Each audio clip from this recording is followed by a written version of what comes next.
2 hari setelah memberitahu Ratu, Danang sudah mengundurkan diri. Ia berpamitan kepada semua staf pengajar di sekolah. Sebelum pergi ke Semarang, ia mempekerjakan seorang sopir untuk Ratu. Selain dijadikan sopir, pria berusia 35 tahunan itu juga digaji untuk melaporkan semua kegiatan Ratu padanya. Kini, Ratu selalu diantar jemput oleh sopir yang bekerja untuk Danang. Namun, ia tinggal di rumah Ratu. Ada sebuah kamar di dekat dapur. Kamar itu bekas pembantu. Karena tidak pernah ada yang cocok, Ratu dan Deki tidak lagi mempekerjakan pembantu. Saat ini, pria bernama Faris itu terpaksa tinggal di kamar itu karena permintaan Danang. Ternyata pria itu tidak hanya bisa mengemudi dan jago bela diri, dia juga pandai memasak. Wajahnya juga tidak terlalu jelek. Tidak tampan, tapi dia sangat manis saat tersenyum. Pria itu masih lajang, membuat Deki sedikit waspada dan tidak nyenyak tidur karena khawatir pria itu masuk ke kamar Ratu tanpa izin dan berbuat kejahatan. Hari berlalu, berganti minggu. Sudah 2 minggu Faris tinggal di rumah Ratu. Deki menilainya sebagai pribadi yang baik, ramah, sopan, dan bertanggung jawab. Ia menjadi tenang setelah 2 minggu mengamati sikap dan sifat sang sopir. Ratu berangkat dulu Pak, pamit Ratu. Faris sudah membukakan pintu mobil untuk Ratu. Ia membungkuk sekali sebagai ucapan selamat pagi. Ya. Pria berkulit sawo matang itu tidak terlalu banyak bicara. Namun, ia sangat ramah saat seseorang menyapanya. Kita ke toko kue dulu ya Pak, perintah Ratu. Baik Neng. Faris menjawab singkat. Dia segera menyalakan mesin mobil dan melaju pergi membawa Ratu ke toko kue. Ratu keluar dari mobil dan masuk ke toko kue di pinggir jalan utama menuju sekolah. Ia tidak tahu kalau toko itu adalah toko yang sama. Toko yang sering didatangi Raja. Di sanalah Raja membeli kue yang setiap hari ditaruh di meja Ratu. Selamat pagi Mbak. Mau beli yang mana? Tanya pelayan itu dengan senyum manis. Ada kue berbentuk hati? Ada, tapi hari ini kami hanya membuat 2 buah dan satunya sudah terjual. Mbak butuh berapa? Tanya pelayan toko. 1 saja. Berapa harganya? 50.000. Mau dikasih kartu ucapan? Tidak. Itu untuk saya sendiri, jawab Ratu dengan tersenyum canggung. Oh, baik. Tunggu sebentar ya Mbak. Pelayan itu memasukkan kuenya ke dalam kotak. Saat melihat kotak kuenya, Ratu baru menyadari kalau itu pasti toko tempat Raja membeli kue yang sama dengan yang dibelinya saat ini. Ia tersenyum, ternyata toko inilah yang sering dikunjungi Raja. Karena penasaran, Ratu bertanya kepada pelayan toko. Maaf, boleh saya bertanya? Tentu saja, jawab pelayan toko dengan ramah. Apakah kalian memiliki pelanggan pria berseragam SMA? Pelanggan kami lumayan banyak. Ada beberapa pria dengan seragam SMA memang menjadi pelanggan kami. Apa Anda mencari seseorang? Tidak juga. Hanya seorang murid merekomendasikan toko kue ini kepada saya. Kue yang dibelinya selalu sama setiap hari. Terima kasih Mbak. Saya permisi, pamit Ratu. Sama-sama. Silahkan datang kembali, ucap pelayan itu. Di dalam mobil, Ratu senyum-senyum sendiri. Menemukan toko tempat kekasihnya dulu membeli kue saja, ia sudah sangat bahagia, apalagi jika bisa bertemu dengannya. Sayangnya, hubungan mereka telah berakhir. Raja memblokir semua akses komunikasi dengannya. Faris melirik dari kaca spion. Setiap hari, wajah Ratu terlihat datar, tapi pagi ini setelah keluar dari toko, wajahnya berseri-seri. Faris tidak tahu apa yang terjadi di dalam toko kue itu. Seandainya ia tahu, akan bahaya bagi Ratu karena Faris pasti melaporkannya kepada Danang. Ratu tidak tahu kalau Faris selalu melaporkan kegiatannya kepada Danang. Ia terlalu naif untuk berpikiran buruk tentang orang lain. Baginya, siapapun yang tidak menyakitinya adalah orang yang baik. Faris tidak pernah berbuat sesuatu yang kurang ajar padanya, maka ia pun menyimpulkan kalau sopirnya itu adalah pria yang baik. Jam istirahat, ada seorang tukang ojek online yang datang mencari Ratu ke sekolah. Ia mengirimkan kue untuk Ratu dari toko yang sama. Saat ia membuka kotak kue itu, terlihat kue yang sama dengan yang dibelinya. Namun, tidak ada kartu ucapan dan bunga, hanya kue saja. Siapa yang mengirim ini? Tanya Ratu kepada tukang ojek. Namanya minta dirahasiakan. Saya cuma dikasih alamat oleh toko kue, Melati, dan tidak diberitahu nama pengirimnya. Saya permisi, ucap tukang ojek. Tugasnya hanya mengantar kue, jadi setelah diterima kuenya, ia pun pergi. Apa dia yang mengirimnya untukku, gumamnya. Ia menaruh kue yang dikirim tukang ojek itu di atas meja. Sementara yang dibelinya tadi pagi, ia berikan kepada kepala sekolah. Hari itu Ratu sangat bahagia. Ia menjalani harinya penuh dengan senyuman. Saat sedang mengajar pun, ia terlihat senyum-senyum sendiri. Bu, tugasnya dikumpulkan hari ini, tanya seorang siswa. Hah? Oh, iya. Tolong kamu kumpulkan semua di meja. Yang sudah mengumpulkan tugas diperbolehkan istirahat. Syahira menaruh bukunya sendiri ke meja. Jangan melamun kalau lagi mengajar Bu, cibir Syahira. Ia keluar dari kelas setelah menyerahkan tugasnya. Ratu tidak enak hati mendengar cibiran Syahira. Ia tidak tahu, kenapa gadis remaja berambut ikal itu marah padanya. Apa salahku sebenarnya? Tanya Ratu dalam hati. Jika dia masih bersama Raja, mungkin gadis itu akan membuat masalah dengannya. Gadis itu menghela napas berat. Kemudian ia teringat dengan kue yang ada di ruangannya, hatinya kembali ceria. Ia menyusun buku-buku itu dengan rapi lalu membawanya ke ruang BP. Di parkiran, Faris sedang menelepon Danang. Neng Ratu terlihat sangat bahagia menerima kue itu, Pak. Kamu yakin, kue itu berbentuk hati dan warnanya pink? Danang berada di ujung telepon yang lain. Yakin. Saya membukanya terlebih dulu, sebelum tukang ojek membawanya ke dalam. Oke, terima kasih. Perhatikan terus tunangan saya baik-baik. Jangan sampai ada laki-laki yang mendekatinya. Baik, Pak. Faris menutup panggilan telepon itu. Saat menutup telepon, Faris mendengar suara seorang wanita. Mungkinkah, tuannya itu sedang bersama wanita lain di sana? Faris menggelengkan kepalanya berkali-kali. Kalaupun benar, tuannya sedang bersama wanita lain, itu bukanlah urusannya. Ia hanya mendapat tugas untuk menjaga Ratu dari orang jahat dan juga orang yang ingin mendekatinya. Faris mencoba bersikap masa bodoh dengan urusan majikannya. Namun, ia juga membayangkan bagaimana perasaan Ratu jika hal itu benar-benar terjadi. Gadis itu sangat baik. Rasanya tidak pantas untuk disakiti. Semoga saja tidak demikian, gumam Faris. Jam makan siang, Ratu memilih langsung pulang karena sudah tidak ada tugas. Ia tidak pernah main kemana-mana setelah pulang mengajar karena khawatir dengan kondisi ayahnya. Tidak tega meninggalkan ayahnya sendirian terlalu lama dalam keadaan penyakit yang bisa kambuh kapan saja.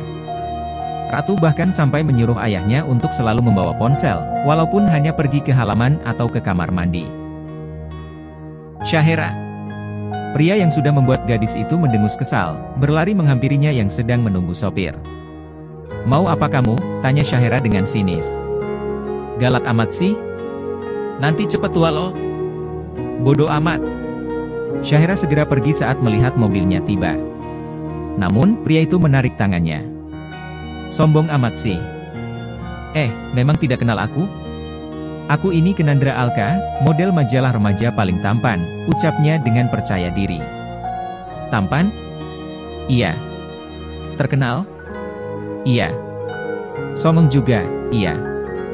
Perlu dicatat?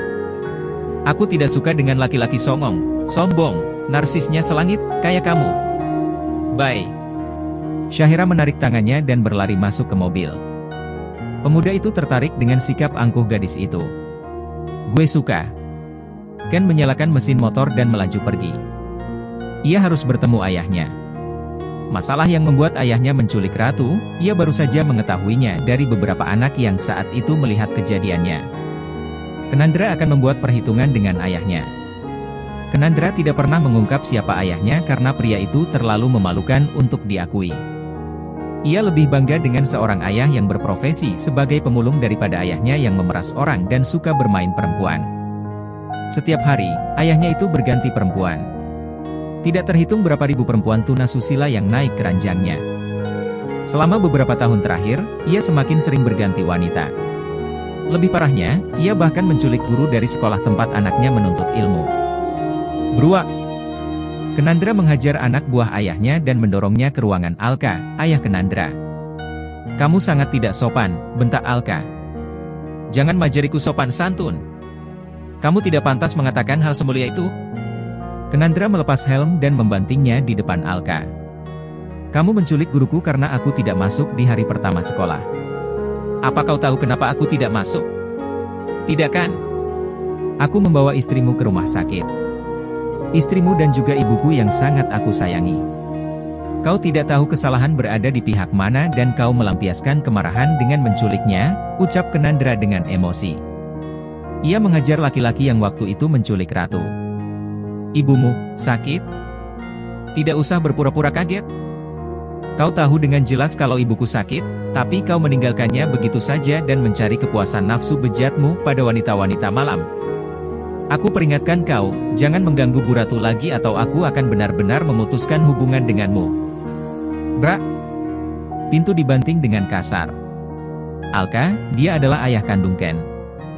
Namun, selama beberapa tahun belakangan ini ia meninggalkan rumah dan lebih suka tinggal di kantor pangkalan taksi. Ia memiliki 10 mobil yang dijadikan taksi online. Taksi itu hanya kedok untuk menutupi bisnis gelapnya. Ia menipu para gadis remaja untuk menjadi wanitanya. Setelah bosan, ia menjualnya kepada mucikari. Sang istri mengetahui pekerjaannya dan meminta cerai. Namun, dengan alasan sangat mencintai istrinya, dia menolak untuk bercerai. Mereka pisah ranjang selama 6 tahun lebih. Henny, ibunya Ken, tidak mau memiliki suami yang berperilaku buruk seperti itu. Belum lagi, betapa sakit hatinya saat melihat suaminya bermadu kasih dengan perawan dan menjual gadis itu setelah ia merusaknya. Kenandra pergi ke coffee shop dan memesan secangkir kopi vanilla latte. Jika ia pergi ke klub malam, jelas tidak bisa. Dengan baju seragam seperti itu, ia pasti akan diusir. Malam itu, kebetulan Ratu yang mengawasi karyawannya. Ayahnya sedang tidak enak badan. Faris mengantar Ratu ke coffee shop dan akan menjemputnya saat pulang nanti. Kenandra tidak sengaja melihat sosok gurunya di dekat meja kasir. Ia terlihat sedang memberi pengarahan. Ken penasaran dan melangkah menghampirinya. Bu Ratu, sapanya. Ya. Ratu menoleh dan tersenyum. Oh, kamu. Belum pulang Ken? Belum Bu. Dari mana saja? Ini sudah malam loh. Tidak baik kalau pelajar masih keluyuran malam-malam, ucapnya memberi nasihat. Tadi habis jalan-jalan Bu. Ibu yang punya coffee shop ini. Milik ayah saya. Ratu menjawab santai. Matanya berkeliling dan melihat motor yang dikenalnya. Itu, motor kamu? Tanya Ratu sambil menunjuk. Kenandra menjadi grogi saat Ratu menunjuk motor itu. Dia tidak mengingat motor yang aku pakai saat menolongnya kan? Tanya Kenandra dalam hati. Ia diam dan berusaha mencari alasan yang tepat agar gurunya percaya. Ia tidak mau gurunya itu mengetahui bahwa Alka adalah ayah kandungnya. Hei! Kamu dengar pertanyaan ibu? Dengar Bu. Itu motor milik teman Ken. Oh. Sudah pesan belum? Kalau belum, biar ibu traktir kamu, ucap Ratu. Sudah Bu. Sudah habis malah. Kenandra mengedarkan pandangan ke setiap sudut. Ia sangat tertarik dengan desain coffee shop yang sederhana, tapi terlihat sangat elegan. Sudah malam. Saya pamit pulang Bu. Kenandra berpamitan setelah puas melihat-lihat. Ya. Hati-hati. Ratu sedang berbaring sambil mendengarkan musik. Pikirannya tertuju pada motor yang dilihatnya di depan coffee shop. Itu adalah motor milik orang yang menyelamatkannya tempo hari.